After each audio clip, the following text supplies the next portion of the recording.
Bonjour à tous. Alors ça fait longtemps que j'avais pas fait de vidéo sur internet, mais là, je me suis senti obligé. En effet, vous le savez tous que Microsoft vient d'annoncer son intention de racheter Blizzard Activision Blizzard King, pour un montant de 68,7 milliards de dollars, ce qui est complètement surréaliste pour la plupart d'entre nous, et même à l'échelle des transactions internationales, c'est presque sans précédent. En tout cas, dans le jeu vidéo, c'est sans précédent. C'est un rachat qui a mis tout le monde un peu KO sur le coup, et tout le monde s'est emparé du sujet pour proposer sa petite interprétation personnelle. Et il y a eu énormément de redites, de copiages, d'évidences qui ont été balancées un peu comme ça sur la place publique sans réflexion, parce que tout le monde veut être le premier à réagir. Évidemment, comme d'habitude, il y a un certain manque de réflexion et de connaissances au niveau juridique qu'on peut essayer ensemble dans cette vidéo de creuser un petit peu pour compléter et essayer d'aller plus loin. Je vais pas résister à la tentation de mettre mon petit grain de sel et de faire part de mon interprétation au niveau business et économique avec peut-être moins de pertinence qu'au niveau du droit. Mais du coup, la vidéo sera décomposée en deux parties. Les aspects juridiques d'abord, et ensuite les aspects économiques et business, de ce que j'estime qui sont plus des interprétations personnelles. Alors tout d'abord, au niveau juridique, il faut bien savoir que cette acquisition n'est pas très différente de celle qui avait été effectuée pour Zenimax. Zenimax, vous vous souvenez, il y a eu un passage où on a vu cette structure et personne ne savait exactement ce que c'était, qui s'appelait Vault. Cette structure, en fait, c'est lié à la façon dont Microsoft acquiert ce genre de structure, de société. On parle de reverse triangular merger. Donc en gros, c'est une opération triangulaire. Microsoft crée une société fille, elle la détient 100%, qui va fusionner avec l'entité qu'il souhaite racheter. Alors pourquoi? Tout simplement parce que c'est beaucoup plus simple à gérer. Quand vous avez des deals avec les actionnaires, c'est plus simple d'avoir un interlocuteur qui est relativement modeste et simple, à savoir une petite filiale de Microsoft, plutôt que de référer à chaque fois au board de Microsoft, qui a peut-être autre chose à faire que de signer avec chaque actionnaire ou avec chaque autorité de régulation. C'est beaucoup plus simple, on centralise les opérations d'acquisition dans une société, et ensuite on fusionne une société, ce véhicule intermédiaire disparaît, il est absorbé par la société qu'on voulait racheter. Donc, dans le cadre de Zenimax, c'est des Vault. On ne parle plus de Vault, plus du tout. Maintenant, Bethesda, Zenimax font partie de Microsoft. C'est une entité qui reste indépendante. Ça a des avantages pour maintenir les contrats de licence, par exemple, en place. Ça ne bouleverse en rien la société acquise, qui reste parfaitement autonome, mais dans l'écosystème Microsoft, elle jouit de son indépendance au sein de Microsoft. Bien sûr, Microsoft étant l'actionnaire principal, enfin pas principal, unique, probablement à la fin, ils rendront directement compte aux dirigeants de Microsoft de leurs actions.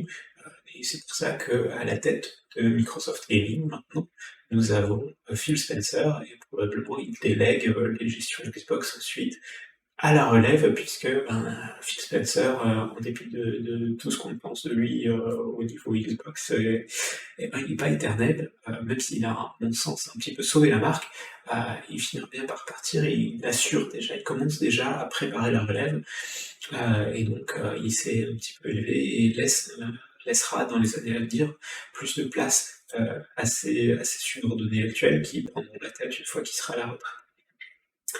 Donc voilà, nous avons cette structure qui est un petit peu, qui est pas forcément naturelle, qui est pas forcément intuitive, donc où on a un véhicule intermédiaire qui apparaît dans le cadre de Zenimax, il s'appelait donc Vault, et ici il s'appellera Orange quelque chose, mais il disparaîtra à terme.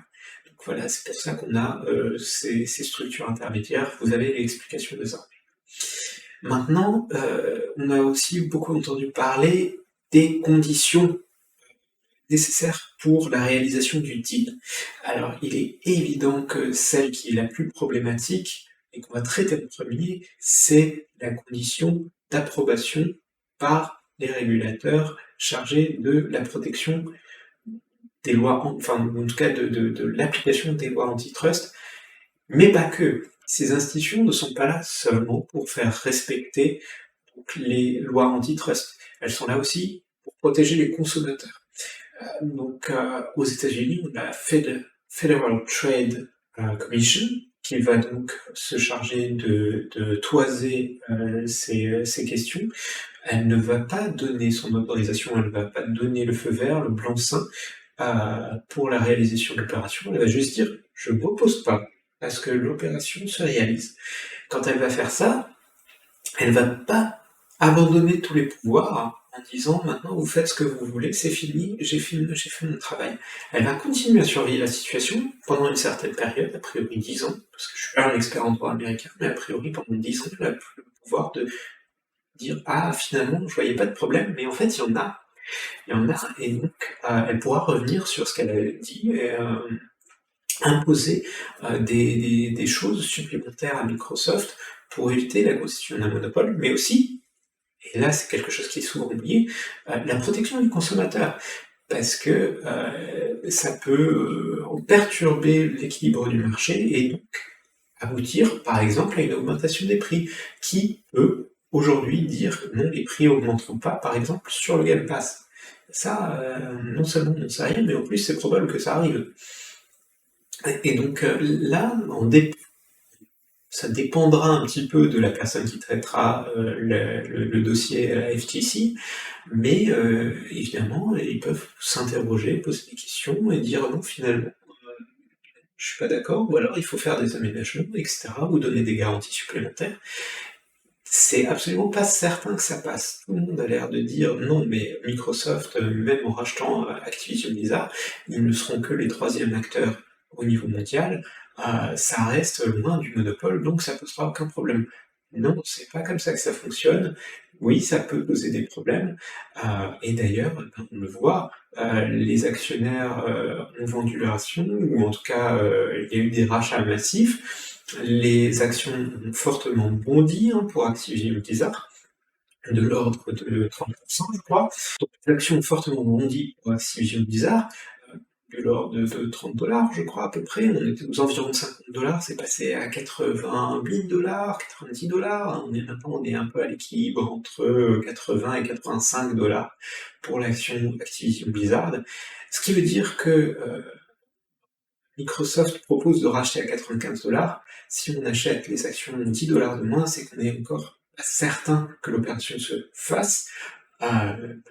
Ces primes, cette différence delta de 10 $, c'est même un peu plus, 15 $ maintenant, c'est que les investisseurs ont encore quelques doutes sur la faisabilité de cette opération, et même s'ils sont raisonnablement prudents et optimistes, ils ne sont pas certains, ils n'ont pas de certitude, il y a encore de fortes incertitudes sur la faisabilité de cette opération, et donc là, seulement le temps nous le dira. Et d'ailleurs, beaucoup d'observateurs l'ont relevé, si ça se fait pas, ben Microsoft devra supporter un coût de 2 à 3 milliards de dollars, on a retenu le chiffre de 3 milliards, c'est un petit peu plus compliqué que ça. Donc en gros, si l'opération capote avant le 17 janvier 2023, je crois, alors ce sera seulement 2 milliards que Microsoft devra à Activision Blizzard, du fait de l'absence de réalisation de l'opération, de la faute de Microsoft. On peut contester et dire que c'est pas de la faute de Microsoft si l'autorisation n'intervient pas, ou en tout cas l'autorité de régulation ne donne pas, s'oppose finalement au projet, mais en fait, traditionnellement, c'est la société acquisitrice qui supporte ce type de risque, et donc c'est logique que Microsoft soit dans ce cas enclin à dédommager Activision Blizzard du préjudice qu'ils pourraient avoir éventuellement subi en pensant que ils allaient se faire racheter, et donc une sorte de préjudice moral, entre guillemets, on pourrait dire. qui est fixé contractuellement, donc c'est une clause pénale, hein. Par contre, on oublie souvent, qu'il y a d'autres conditions et la condition la plus évidente qui est dans le chef à remplir dans le chef d'Activision Blizzard, c'est l'approbation par les shareholders, les actionnaires. Donc, quand on achète une société, il y a plusieurs façons de faire. La première, c'est simplement, d'aller voir les actionnaires. Quand c'est une petite société, c'est souvent ce qu'on fait d'ailleurs, hein, «Oh, je te rachète tes parts». Voilà, on connaît l'actionnaire, on va le voir, on discute avec lui, on rachète ses parts et tout va bien, on est le nouveau propriétaire de la société. On peut faire aussi, quand c'est une société cotée comme ça, une offre publique d'achat hostile. Donc on se présente, on dit: «Je vous rachète vos actions pour tant et tant, vous me les vendez. Si j'arrive à récupérer toutes les actions ou presque, et ben, la société est à moi, sinon tant pis, l'opération l'offre publique d'achat tombe à l'eau, tant pis pour moi».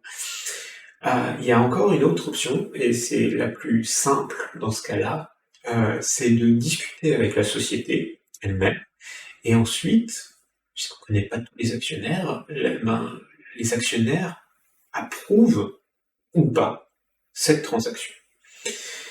En l'espèce, on a une situation assez favorable à Microsoft pour ce cas-là, puisque c'est essentiellement chez Activision Blizzard des actionnaires institutionnels, des fonds de pension, ce genre de choses, des gens qui se mêlent pas de la politique de la société dans laquelle ils investissent et qui suivent assez gentiment les ordres du conseil d'administration, du board, et donc, en général, ça pose pas de problème. D'autant qu'ici, on a la carotte, puisqu'on a, même si Microsoft achète bien, un premium qui n'est pas négligeable de 45%. Donc un premium, c'est ce qu'on, par rapport au cours actuel, au moment où l'offre est formulée, un, un surplus qu'on donne, ici 45% de plus, pour convaincre les gens de vendre leurs actions à Microsoft.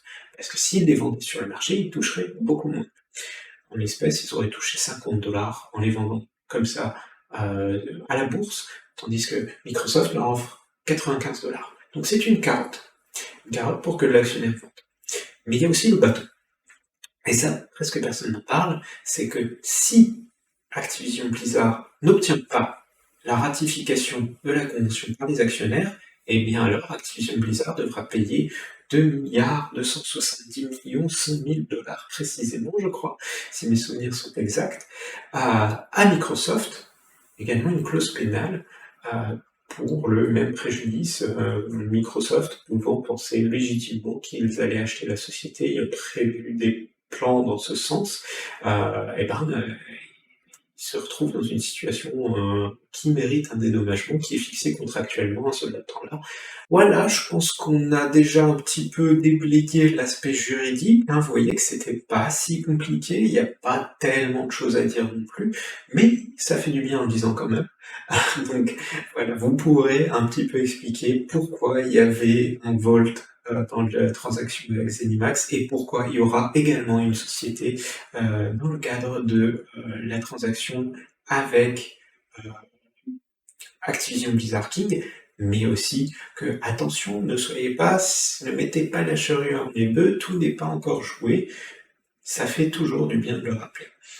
Maintenant, il faut avouer que c'est une bonne opération déjà pour Activision Blizzard, hein, puisque la société était vraiment en déperdition. Et donc, avec les affaires de fermeture des studios, notamment à Paris, qui avaient fait grand bruit, avec les affaires de harcèlement, de menaces de mort de Bobby Kotick sur ses employés, de culture toxique, de problèmes dans la qualité des jeux aussi. Le dernier Call of Duty n'est pas franchement une réussite, paraît-il. Je suis pas fan de la licence, mais il paraît que c'est pas très brillant. On se souvient de Warcraft 3 Reforged, qui avait été également plutôt médiocre, hein.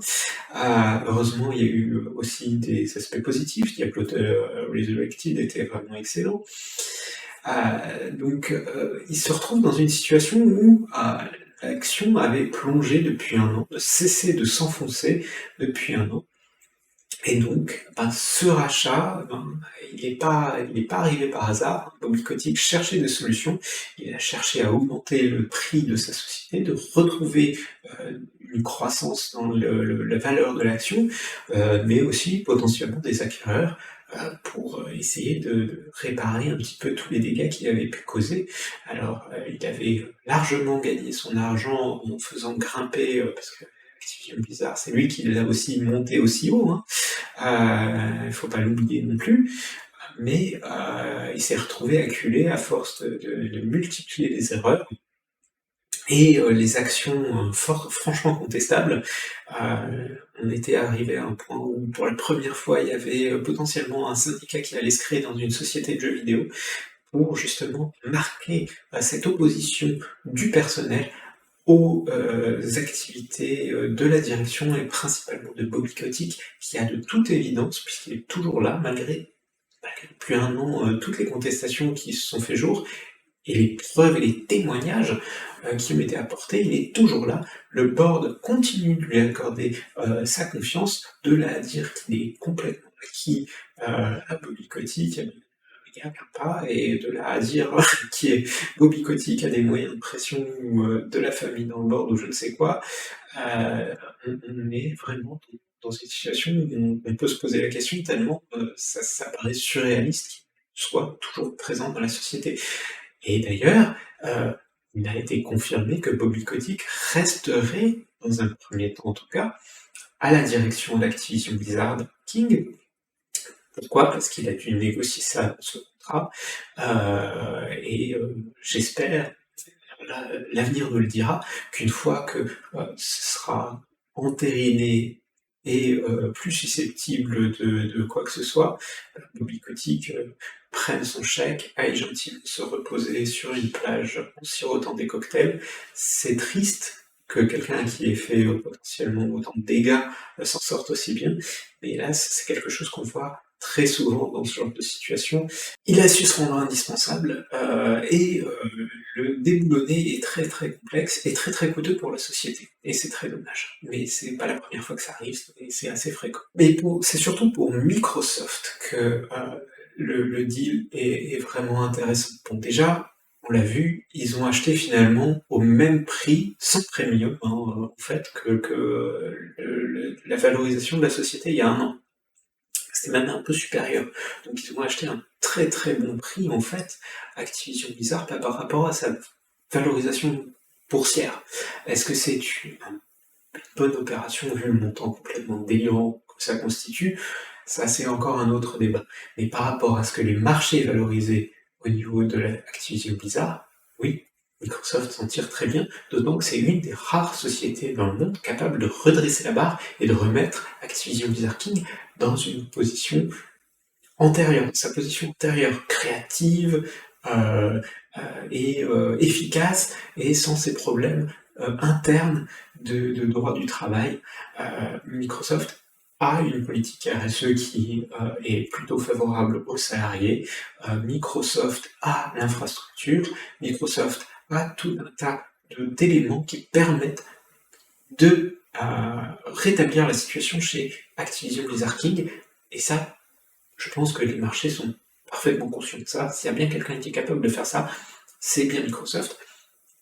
Et donc, toutes ces potentielles créations de syndicats, à mon sens, elles vont être mises en pause pour le moment, et Bobby Kotick va être dans son sort, mais les salariés vont être déjà rassurés par ce rachat, déjà de base, et vont pouvoir commencer à avancer, pas tout de suite, hein, après une période de transition, vers un retour à la normale, qui est particulièrement salutaire pour la société.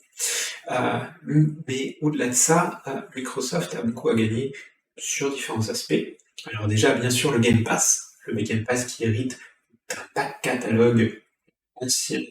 Il y a notamment tous les Sierra, par exemple, il y a les Spyro, vous les connaissez, ça a déjà été dit dans tout un tas de vidéos, mais les Crash, tout un tas de jeux intégreront, alors, peut-être, mais très probablement le Game Pass. Donc pour les gamers un peu rétro, c'est quand même un très bon plan. Moi, je serais content potentiellement de retrouver les jeux Sierra. Les Crash Bandicoot, ça me fait aussi très plaisir, par exemple. Évidemment, les Call of Duty, les jeux Blizzard, alors en tant que PCiste, évidemment, les Diablo, les Warcraft, les World of Warcraft, etc. Enfin, ça fait toujours plaisir de les avoir dans un abonnement unique, hein. Les Call of, ça va attirer des gens qui sont peut-être plus j'achète un ou deux jeux dans l'année, mais j'y joue à fond. Et ben là, ils trouveront leur compte, ils n'auront pas besoin d'acheter le jeu, ils auront l'abonnement. Et quand on voit que l'abonnement les PS plus 80 € de jeu, par exemple Call of Duty, 80 € de jeu FIFA, euh, ça fait tout de suite une sacrée somme. Les 10 ou 12 € qui sont demandés pour le Game Pass par mois, alors qu'on a toujours les meilleures versions à jour, ça devient un deal intéressant et on n'a pas besoin d'acheter plus un abonnement PS Plus ou Gold, puisque c'est inclus également dans le Game Pass. Si vous ajoutez à ça le All Access, si vous voulez jouer sur console et pas seulement en cloud, etc., vous pouvez acquérir une console soit de façon traditionnelle, hein, en achetant entre 200 €, puis si à Luxembourg on les trouve à partir de 200 € les séries S neuves, ou 500 € pour les séries X. Voilà, vous achetez votre console en une fois, ou vous la payez en plusieurs fois. Pour les gens qui habitent par exemple en France, c'est disponible. Vous achetez 30 € par mois, votre 25 € je crois, vous payez 25 €, vous avez à crédit votre Xbox Series X et le Game Pass inclus, et au bout de 2 ans, vous pouvez vous abonner normalement au Game Pass sans ou par rapport à la console, vous avez payé votre console, c'est même un meilleur deal que de prendre, euh, acheter cash la console et de prendre un abonnement Game Pass, comme ça en plus. Donc ça amène évidemment beaucoup de monde. Rien que de simples Game Pass amélioré comme ça. Mais ça amène aussi des techniciens et de la technologie. Alors, c'est un petit peu moins vrai par rapport à Bethesda, notamment ZeniMax, où alors là, on avait vraiment des innovations techniques impressionnantes, importantes pour le développement de Microsoft. Là, c'est moins vrai, même si on a des experts du netcode avec Call of Duty, les moteurs commencent à être un petit peu vieux, mais d'autant qu'il y a le moteur de id Software, il y a les moteurs de Bethesda, il y a le Engine 5 qui est très utilisé. Donc tout ça font que Microsoft est déjà quand même pas si mal équipé que ça. Ils ont une bonne maîtrise de l'Unreal 5. Mais c'est toujours bon à prendre. Ils ont aussi une expertise avec les MMORPG, avec ils ont quand même de la bouteille sur World of Warcraft. Certes, ils ont aussi Elder Scrolls Online maintenant du côté ZeniMax, mais c'est quand même bon à prendre. Mais surtout, ils ont King. Microsoft voulait faire du jeu mobile, ils ont essayé, Gearspop, etc. Forza, je ne sais même plus quoi, qui va s'arrêter très bientôt. Ils n'ont jamais vraiment réussi à percer dans le domaine. Et King, c'est leur voie royale pour balancer des Halo ou des King Gears ou des je ne sais quoi sur mobile et rencontrer un succès plus important avec quelqu'un qui a le savoir-faire pour rencontrer le succès. Et le monétiser, parce que c'est une sacrée cash machine aussi, hein, King. Donc voilà, c'est une bonne porte vers le mobile, et qui dit mobile, bonne porte vers le mobile, dit aussi bonne porte vers l'Asie. Vous vous souvenez que Microsoft essaye d'acheter des éditeurs ou des studios asiatiques depuis très très longtemps, sans trop de succès. Il est peut-être pas dans Google Works, on pourrait dire dans ZeniMax, mais c'est pas un acteur majeur. Vous vous souvenez tous de la fable sur Nintendo qui rit au nez de Microsoft quand il essaye de les racheter. C'était la première Xbox, oui, ça remonte pas à hier, et pourtant ils ont toujours pas réussi à acquérir des studios, même s'il y a des collaborations qui sont intéressantes. À l'ère de la 360, il y avait des collaborations avec le Japon qui étaient vraiment fructueuses, et il y a Sega également qui est toujours très présent avec Microsoft, aux côtés de Microsoft. Néanmoins, il n'y a pas de présence percer sur le marché asiatique, ça reste très compliqué pour Microsoft, même si les services XS se vendent bien, même au Japon maintenant, ça reste dérisoire par rapport aux autres consoles sur le marché, et on sait que plus particulièrement en Asie, même si c'est 50% du chiffre d'affaires mondial, le mobile, en Asie, c'est encore une part plus importante, hein, par rapport à l'Europe, c'est vraiment majeur. Et donc, quand on a des Call of Duty mobiles qui sont très populaires en Asie, qu'on va sortir un Diablo Immortal en Asie, encore un marché qui s'ouvre. Donc maintenant, on a effectivement, via cette acquisition, quelque chose d'extrêmement intéressant pour l'ouverture du Game Pass à un public différent et beaucoup plus large, qui est à la fois gamer PC, puisqu'on a qui était déjà pas mal, hein, le Game Pass PC, mais maintenant avec les jeux Blizzard dedans, c'est encore plus intéressant. On a les joueurs console. Vous vous souvenez de la vidéo peut-être que j'ai faite où en disant attention, les Series X, XS seront peut-être aussi bien, voire peut-être même mieux que les PS5.